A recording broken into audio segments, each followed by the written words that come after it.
Hello students, मैं रेनू गुप्ता आपकी pedagogy teaching का जो सब्जेक्ट है उस क्लास में सभी को स्वागत करती हूँ। स्टूडेंट्स, आज हम अपनी क्लास में हम लोगों ने एम्स एंड ऑब्जेक्टिव्स पढ़ लिया था, प्रिंसिपल्स पढ़ लिए थे, होम साइंस सब्जेक्ट टीचिंग की नीड्स क्या है, क्या रिक्वायरमेंट्स हैं, ये सब हम लोगों ने पढ़ा था अपनी लास्ट क्लासेस में। पिछले दिनों से जो हमारी यूट्यूब के थ्रू, जो चैनल के थ्रू पढ़ाई हो रही है, तो उसमें हम लोगों ने इन सब चीज़ों को डिस्कस कर लिया था। अब हम बात करते हैं आज उसके historical perspective and development of home science as subject. जैसा कि आपको आपके उसमें दिख रहा होगा स्क्रीन पे आपको, कि हम गृह विज्ञान की ऐतिहासिक पृष्ठभूमि को आज अपने इस वीडियो के माध्यम से देखेंगे कि क्या है आखिर उसका ऐतिहासिक परिप्रेक्ष्य क्या रहा, क्या सोच के होम साइंस सब्जेक्ट आया। तो इन सब चीज़ों को, उसका जो इतिहास है होम साइंस सब्जेक्ट, कैसे ये साइंस के थ्रू बन के आया, क्या इसकी रिक्वायरमेंट हुई, या जो हमारे साइंटिस्ट हैं या जो इकोनॉमिक्स हैं, तो उन्होंने एक सोचा होगा कि हाँ, कैसे हम इस सब्जेक्ट के थ्रू अपने जो हमारी बालिकाएं हैं और जो जो एक ह्यूमन लाइफ है उसको कैसे हम बहुत एक्टिव तरीके से और बहुत ही एक बैलेंस बना के हम अपनी लाइफ को सब्जेक्ट के माध्यम से लीड कर सकते हैं। तो वो हम अपने इस आज नया टॉपिक जो स्टार्ट करने जा रहे हैं, जिसका नाम है historical perspective and development of home science as subject, यानी गृह विज्ञान शिक्षण की जो ऐतिहासिक पृष्ठभूमि है उसको हम लोग अपने इस वीडियो में डिस्कस करने जा रहे हैं। लेट्स स्टार्ट, चलिए स्टार्ट करते हैं। अब उसमें हमारा पहला आता है कि role of science in the development of the subject home science.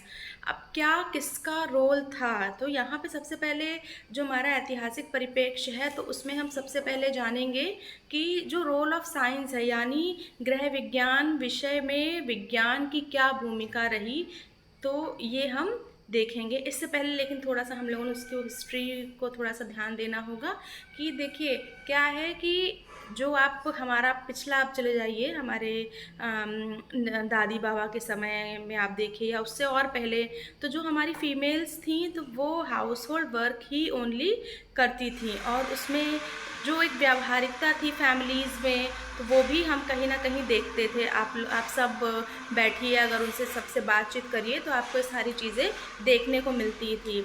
और विज्ञान के थ्रू थोड़ी थोड़ी तर्क शक्ति लगती थी और साइंस थी तब भी, लेकिन हम उसको एक कहते नहीं है कि उसका विज्ञान के रूप में वो उभर के कर आज तक हमारे सामने नहीं आया था। तो इसका क्या रोल रहा होगा, जो कि जो स्टूडेंट्स हमारे, तो उनके करिकुलम में ये चीज़ ऐड करी जाए, और धीरे धीरे धीरे करके ये डेवलपमेंट होते होते हमारे इस करिकुलम में कैसे ऐड हुआ और क्या रोल रहा साइंस का, जो कि सब्जेक्ट होम साइंस में हम पढ़ते हैं। तो इसको हमने पॉइंट वाइज आपके लिए प्रिपेयर किया है, तो उसको देखते हैं। सबसे पहला हमारा पॉइंट है, science is credited with giving the nature of home science a scientific subject. यानी ये जो होम साइंस सब्जेक्ट का जो गृह विज्ञान नाम पड़ा है, ये किसको श्रेय जाता है? ये विज्ञान को ही जाता है, जिन्होंने वैज्ञानिक तरीके से इस सब्जेक्ट को हमारे सामने लाया है। नेक्स्ट पॉइंट है, in 19th century industrialization in western countries particularly England and America resulted in the difficulty of getting jobs for domestic work. अब क्या कारण रहा था कि जो होम साइंस सब्जेक्ट आया था, तो वहाँ पे जो 19th सेंचुरी थी, तो वहाँ पे क्या होता था, जो औद्योगिकरण आया, कहाँ पे जो पाश्चात्य देश हैं, स्पेशली कहाँ पे, जो हमारा इंग्लैंड और अमेरिका है, तो वहाँ पे क्या हो रहा था, बहुत ज़्यादा इकोनॉमिक क्राइसिस आ गई थी, और जो जॉब और डोमेस्टिक वर्क के लिए जो चीज़ें थी उसमें क्या आ रहा था, बहुत ही उसका डिफ़िकल्ट हो रहा था कि काम कर पाना, और चीज़ें मैनेज बहुत अच्छे से नहीं हो पा रही थी। These circumstances forced the scientists to discover new methods and tool for housework। अब वहाँ पे जो ये circumstances, यहाँ पे जो परिस्थितियाँ ये वाली उत्पन्न हो गई थी, तो वहाँ पे क्या हुआ, वहाँ पे हुआ कि जो साइंटिस्ट थे वो क्या करने लगे कि वो न्यू इन्वेंशंस करने लगे, नई नई खोज करने लगे। किसकी खोज करने लगे? नई विधियों की, नए टूल्स यानी उपकरण की। और किसके लिए करने लगे? हाउस वर्क के लिए करने लगे, कि क्योंकि वहाँ पे दिक्कत आ रही थी कि जो डोमेस्टिक वर्क वाली जो जॉब है, यानी जो घरेलू कार्य करने वालों की जो नौकरी पेशा था उसमें प्रॉब्लम आ रही थी। तो जो ये जो परिस्थितियाँ जैसे ही आई तो वहाँ पे क्या, उन्होंने जो साइंटिस्ट थे उन्होंने क्या किया, बहुत सारे टूल्स और मेथड्स वो डिस्कवर करने लगे कि किस तरह से हम अपनी चीज़ों में इनोवेशन ला सकते हैं, किस तरह से अपने जो हाउस होल्ड वाले वर्क हैं उनको हम कैसे प्रॉपर वे में यूज़ कर सकते हैं, या हमारी जो लाइफ है वो कैसे प्रॉपरली हम लीड कर सकते हैं। नेक्स्ट हम बात करते हैं हमारे फोर्थ पॉइंट की। Then the first use of science in the kitchen was invented by American scientist Benjamin Thomson. जो बेंजामिन थॉमसन थे, इन्होंने क्या करा, सबसे पहला इन्होंने इन्वेंट किया, क्या किया था, किचन में इन्होंने इन्वेंट किया था फर्स्ट यूज ऑफ साइंस, और जो कि क्या था, वो विज्ञान से रिलेटेड था। तो around 780 on the best type of stoves, cooking utensils, methods and new appliances for heating food. इन्होंने क्या किया, जो बेंजामिन थॉमसन थे, इनको श्रेय जाता है कि जो इन्होंने किचन में जो प्रयोग किया वो विज्ञान के माध्यम से किया।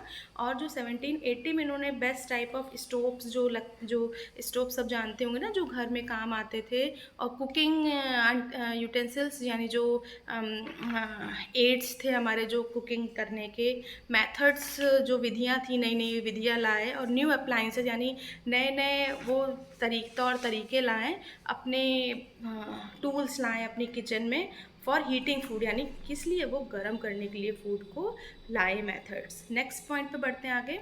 The use of science in homework is an art with the aim of making life physically, mentally and emotionally enjoyable and well done. तो उन्होंने साइंस का जो यूज़ किया था, क्यों किया था, साइंस का यूज़ इसलिए किया कि होमवर्क, जो ये हमारा हाउस होल्ड वाले जो वर्क होते हैं, वो क्या है, एक कला है। विद द एम ऑफ, क्या है इसका उद्देश्य, क्या है इस कला का मेन उद्देश्य, क्या होता है इसका एम होता है कि physically, mentally and emotionally enjoyable, यानी जो ह्यूमन लाइफ है उसको क्या प्रदान करना है, मेंटली सेटिस्फैक्शन प्रदान करना, जो हमारा फिजिकल डेवलपमेंट है उसको बहुत अच्छे तरीके से, एक्टिव तरीके से उसको वो हमारा सुचारू रूप से संचालित हो वो करना, इमोशनली इंजॉयबल, मतलब अगर हम सामवेगिक रूप से भी बहुत खुश होंगे तभी हमारी जो ये हमारी शिक्षा है वो आगे तक जाएगी, और इसी को हम प्राप्त करके अपना जीवन अच्छे से लीड कर सकते हैं। Next, he wanted to bring science and art closer to each other. वो क्या चाहते थे कि साइंस और ये हमारा आर्ट, वो दोनों को कॉम्बिनेशन मिला करके, दोनों को करके एक नया कुछ इन्वेंट करना चाहते थे। अब इतनी चीज़ें हमारी हो गई थी किस पे, कि जो विज्ञान की ये भूमिका रही। अब सबसे पहले the home science teaching in America, सबसे पहले अमेरिका में इसका विकास हुआ था कि वो क्या करें, हमारी इस टीचिंग जो है हमारी, उस पर क्या काम किया गया था, जो कि सबसे पहले, क्योंकि हम ऐतिहासिक परिप्रेक्ष्य पढ़ रहे हैं, तो सबसे पहले इसका शिक्षण कहाँ हुआ था, अमेरिका में हुआ था, उसके बाद यूरोप में, तब भारत में इसको अप्लाई किया गया था। तो हमने देखा था कि जो हमारा चूल्हों से खाना पकाने के जो बर्तन थे, वहाँ साइंस में हमने पढ़ा किस तरह से साइंस का प्रयोग किया गया। अब यहाँ पे बात करते हैं, in 1840 Catherine E Beecher first gave special attention to the need to teach home education in the same order sciences. ये देखिए यहाँ पे थोड़ा मिसप्रिंट हो गया है, टीच होम एजुकेशन होगा, यानी जो हमारी गृह शिक्षा है उसके बारे में उन्होंने नॉलेज दी थी, और सेम ऑर्डर किस तरह से साइंस को ही ध्यान में रखकर उन्होंने ये हमको। तो नेक्स्ट पॉइंट की तरफ बढ़ते हैं। हमारा सेकंड पॉइंट है, she propose to give domestic economy as a science in the schools and insisted that the subject should be considered at a lower level than other subjects of women's education. उन्होंने क्या किया था, जो हमारे Catherine E Beecher थी, तो उन्होंने जो घरेलू मितव्ययिता का नाम सब में सुना होगा, मितव्ययिता घरेलू होम साइंस सब्जेक्ट हमने पढ़ा है, तो घरेलू मितव्ययिता का नाम किसी से भी अनसुना नहीं रहा होगा, का शिक्षण विद्यालयों में विज्ञान के रूप में दिया जाए। इस प्रकार से उन्होंने अपनी एक योजना बनाई कि हाँ, इस तरह से विज्ञान को प्रस्तावित किया जाए, और इस बात पे जोर दिया जाए कि स्त्री शिक्षा के दूसरे विषयों में किसी प्रकार का निम्न स्तर का ना माना जाए, यानी जो स्त्री शिक्षा, हमारा जो वुमेन एजुकेशन थी, उसको कहीं ना कहीं निम्न स्तर का माना जाता था। तो वहाँ पे क्या बताया गया कि यहाँ पे consider at a lower level than other subject, यानी जो स्त्री शिक्षा है, जो ये जो होम इकोनॉमिक्स हम पढ़ रहे थे या जो होम एजुकेशन हम पढ़ रहे थे, इसको किसी से भी कम ना माना जाए। इसके बाद क्या हुआ देखते हैं। After this home science education started to develop in America in classes of home science. इसके बाद जब उन्होंने ये चीज़ मान ली थी तो उसके बाद क्या होने लगा, इसके पश्चात अमेरिका में गृह विज्ञान शिक्षण का विकास होने लगा। उन्होंने वहाँ फिर वहाँ पे क्या हुआ, उसकी क्लासेस लगने लगीं। कहाँ पे, वहाँ पे अमेरिका में। फिर यहाँ पे उसको क्या एक सब्जेक्ट की तरह ट्रीट किया जाने लगा। अपने 4th पॉइंट में हम देखते हैं, इसको एक सब्जेक्ट बना लिया, जिस तरह से like cookery, tailoring, design started in the landmark colleges and other cities. अब वहाँ पे क्या होने लगा कि जो सिलाई है, हमारी सिलाई कला है, डिज़ाइंस है, और इस ये जो हमारा पाक शास्त्र की जो विद्या थी वो देने लगी। और इसके साथ साथ बहुत सारी जो हमारी क्लासेस थी उसको संचालित करने का प्रयास किया गया। यहाँ की अनेक समितियाँ, संघ, संस्थाएं, उन्होंने भी अपना योगदान दिया था। तो जो शहर थे, जो लैंडमार्क मतलब जो कॉलेज थे, वहाँ पर तो दिया था, और दूसरे शहरों में भी इसकी व्यवस्था कर दी गई थी। नेक्स्ट हमारा आता है, according to Ellen H Richards made a significant contribution to the field of home science teaching with a special emphasize on the education of home economics. अब यहाँ पे इन्होंने क्या बताया कि जो हमारा एक सिग्निफिकेंट कंट्रीब्यूशन उनका था, जो अर्थशास्त्र की शिक्षा पर विशेष बल देकर के उन्होंने गृह विज्ञान शिक्षण के क्षेत्र में अपना महत्वपूर्ण योगदान दिया था। उन्होंने इस विषय के शिक्षण की जो उपाधि बोलेंगे उसको देते हुए निर्धारित करके बताया था कि शिक्षा में गृह में प्रयुक्त होने वाली सभी जो श्रम है, सामग्री है, और जो बचत होती हमारे टाइम की, जो घरेलू कार्यों को जो हम करते हैं, स्वास्थ्य को भी लाभ पहुंचाते हैं, और सभी गृह विज्ञान के जो प्रमुख उद्देश्य हैं, यानी घरेलू जीवन को हम किस प्रकार से सुखी और जो वैज्ञानिकता का प्रयोग करके किस तरह से हम अपनी जीवन की जो परंपराएं हैं उससे मुक्त हो चुके हैं, उसको कैसे हम अपने कल्चरल को आगे बढ़ा सकते हैं, कैसे ले जा सकते हैं, कैसे जो हमारे जो भौतिक यानी जो हमारे फिज़िकल जो टूल्स हैं, कैसे संसाधन हैं, उनको हम किस तरह से यूज़ कर सकते हैं, और जो भौतिक सुविधाओं को जो समाज से संबंधित उनको कैसे हम सोसाइटी में लीड करवा सकते हैं, ये सारी चीज़ें उन्होंने बताई थी। तो जो एलन एच रिचर्ड्स थी, उन्होंने प्रचार प्रसार के लिए इनका मतलब बहुत बड़ा योगदान माना जाता है अमेरिका में जो होम साइंस की टीचिंग का जो प्रसार हम पढ़ रहे हैं, तो उसमें बहुत बड़ा इनका योगदान माना जाता है। और इन्होंने अनेक प्रकार के प्रयास किए। उन्होंने शिकागो में रमफोर्ड रसोई घर की व्यवस्था करके पौष्टिक भोजन तत्वों की भी व्यवस्था कराई थी, और इसमें इन्होंने एक सम्मेलन की जिसकी इन्होंने खुद ही अध्यक्षता की थी।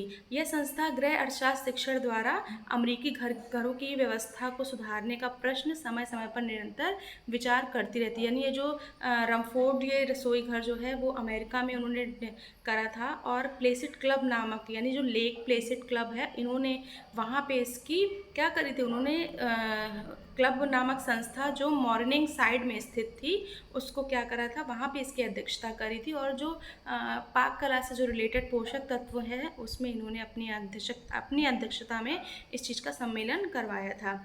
अब इसी प्रकार से जैसे समय समय पर चीज़ें बढ़ती चली गई, धीरे धीरे इसको होम इकोनॉमिक्स का नाम दिया गया था, यानी गृह अर्थशास्त्र। जैसा कि घर में हम देखते हैं कि हमारे जो ज़रूरी नहीं है कि जो बिज़नेस करें या जो MBA करें, जो BBA करें वही इकोनॉमिक्स पढ़ते हैं, जो पर्टिकुलर इकोनॉमिक्स सब्जेक्ट लेते हैं वही पढ़ते हो, लेकिन नहीं, होम साइंस में भी हम घरेलू जो होम इकोनॉमिक्स है उसको भली भांति पढ़ते हैं। कितना आय है, कितनी व्यय है, किस तरह से किस दर पे कितना व्यय करना है, एक पूरा चार्ट हम बना लेते हैं। सारी चीज़ों को हम किसके अकॉर्डिंग पढ़ते हैं, अपने इस सब्जेक्ट के माध्यम से ही पढ़ते हैं। तो धीरे धीरे क्या होना, इस सब्जेक्ट की क्या हो गई, लोकप्रियता बढ़ती गई। कहाँ पे, अमेरिका में इसकी लोकप्रियता बढ़ती गई, और वहाँ पे विद्यालय थे, जो महाविद्यालय तथा विश्वविद्यालय स्तर पर भी इस विषय का अध्यापन अनेक नामों से होने लगा, जो अनेक विधियों से भी हो रहा था, अनेक नामों से भी हो रहा था, जिसका साक्ष्य हमको 1909 में अमेरिका में स्थापित होम इकोनॉमिक्स एसोसिएशन में था। यानी जो अगर कोई कहे कि ये सब खाली बुकिश नॉलेज, ऐसा कुछ नहीं है। वहाँ पे जा कर के जैसे कि अगर किसी ने देखने का प्रयास भी किया हो, जिसको होम इकोनॉमिक्स के नाम से 1909 में जाना जाता था, और उसको एक जो एसोसिएशन था 1919 में, उसको वो स्थापना भी उसकी करी गई थी, कहाँ पे, अमेरिका में। तो स्टूडेंट्स, मुझे लग रहा है आपको ये चीज़ इस वीडियो के माध्यम से समझ में आई होगी। हम लोगों ने इसके historical perspective of home science को देखा कि इसका क्या ऐतिहासिक जो रूप है, यानी जो हमारा जो होम साइंस शिक्षण है, जो हमारा गृह विज्ञान शिक्षण है, तो हमने देखा इसमें कि गृह विज्ञान को सबसे पहले हमने क्या देखा था, गृह विज्ञान को मतलब साइंस की क्या भूमिका है, role of science in the development of the subject home science, कि क्या साइंस की, क्योंकि होम और साइंस यानी गृह विज्ञान, यानी कहीं ना कहीं विज्ञान और गृह विज्ञान मिलकर बना है, और इसको अनेक नामों से जानते हैं। होम इकोनॉमिक्स है, और गृह कला के भी नाम से, इसके जितने विभिन्न पार्ट्स हैं उसी नाम से इसको जानते हैं। फिर हम लोगों ने अपना देखा कि हमारा सबसे पहले कैसे home science teaching in America, यानी जो हमारा ऐतिहासिक परिप्रेक्ष्य है वो सबसे पहले आज हमने अमेरिका का देखा। नेक्स्ट अपनी वीडियो में हम यूरोप और इंडिया का देखेंगे, वहाँ पे कैसे होम साइंस टीचिंग का विकास हुआ, किस तरह से वहाँ पे हम पढ़ते हैं। तो मे बी आपको समझ में आया होगा इसका हिस्टोरिकल पर। आपके एग्ज़ाम में कभी कभी पूछ लेते हैं कि गृह विज्ञान शिक्षण का ऐतिहासिक परिप्रेक्ष्य की चर्चा करिए, तो इसलिए मैंने सोचा कि हाँ, थोड़ा सा आपको उसके बारे में बता दूं, क्योंकि कभी कभी पूछ लेते हैं, शॉर्ट में ही पूछ लेते हैं, तो आपको कम से कम पता होगा। तो इतना भी अगर आप लिख देंगे तो आपके लिए सफिशियंट होगा। जो कि भारत का और यूरोप का बचा हुआ है वो मैं अपने नेक्स्ट वीडियो में डिस्कस करके आपको बता दूँगी। तो आपके अंदर आपको पता चल जाएगा। बस आपको इतना याद रखना है कि अमेरिका में कैसे हुआ था, और यूरोप में कैसे हुआ था, और इंडिया में कैसे हुआ था। यानी सबसे पहले जो अमेरिका में नाम आता है तो 1840 में कैथरीन बीचर का नाम आया था। उन्होंने स्पेशल अटेंशन दिया था तो teach home education in the pattern of science, तो ये नाम आता है। और दूसरा नाम आता है एलन एच रिचर्ड्स, यानी इन्होंने जो योगदान दिया था, इनका भी बहुत महत्वपूर्ण योगदान रहा है। कहाँ पे, होम साइंस टीचिंग पे, अमेरिका में। ओके स्टूडेंट्स, तक के लिए थैंक यू क्लास।